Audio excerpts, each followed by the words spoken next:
Faut qu'on jase. Les gens qui me contactent pour faire des collaborations, pour mettre les choses en perspective. Une collaboration, il faut que ce soit un win-win. Généralement, il y a des collaborateurs avec qui on travaille, que c'est rémunéré. Le point que j'amène aujourd'hui, c'est vraiment les collaborateurs qui me contactent pour que j'offre mes services gratuitement. Je veux juste clarifier l'élément du win-win. Donc, il y a certains organismes dans lesquels je me suis impliqué par le passé, par les dernières années, où est-ce que ça me fait vraiment plaisir parce que c'est des organismes qui me touchent, puis que je veux m'investir, puis offrir de mon temps parce que ça me fait vraiment plaisir. Par contre, là, je ne vais pas nommer personne, mais si tu me contactes pour que j'aille faire un shoot photo, vidéo, parce que tu me donnais une exposure par rapport à tes abonnés que tu as sur Instagram, sur TikTok, peu importe. La réalité, là, c'est que, un, ça paye pas les factures. Deux, en presque 6 ans de business, j'en ai fait plusieurs collaborations où est-ce que c'était du exposure, on me présentait comme, j'ai 16 000 abonnés, j'ai 20 000, j'ai 50 000 abonnés. Mais la réalité, c'est que ça n'a jamais très peu donné de business. Puis l'autre volet aussi, c'est que c'est souvent des collaborations où est-ce qu'il est compliqué, on dirait, parce que les gens payent pas. Puis l'autre volet que je te présente, mise en situation, tu es un dentiste, puis je te dis que moi, j'ai 50 000 abonnés sur ma page, puis qu'il va y avoir plein de clients qui vont aller à ta clinique. Si tu me fais un nettoyage gratuitement, je pense pas que le dentiste va faire oui, pas de problème. Même chose pour un tatoueur. Ben, c'est un peu la même chose pour moi. Quand tu me demandes de me déplacer, tu me dis que tu as un bon reach, un bel exposure ou une belle visibilité à faire pour moi. Ben moi, il faut que je me déplace, faut que j'aille chez toi ou dans ton entreprise, que j'amène mon matériel, que je mette de l'usure dessus. Puis là, c'est pas juste, mettons, le déplacement puis le temps de shoot. Après ça, c'est toute la retouche, tout le montage, la livraison,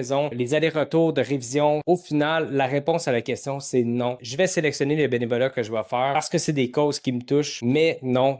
Tant que 184 abonnés sur TikTok, si tu m'écris puis tu me dis tu vas me payer mon entrée au musée pour faire un show de créatif, ben ça fonctionne pas. Et si c'est ce que tu recherches, je te recommande vivement d'être direct et de dire écoute, j'ai pas les moyens de te payer, j'aimerais ça faire un show de créatif, est-ce que ça t'intéresse? Au lieu de dire que c'est une collaboration pour que tu vas me donner de l'exposure, qu'au final ça générera pas de business. Ça sonne froid dit comme ça, mais du exposure, ça paye pas les factures et questionne-toi si toi tu le ferais dans ton domaine d'expertise. Si tu as des questions, écris-les dans les commentaires ou viens m'écrire en privé.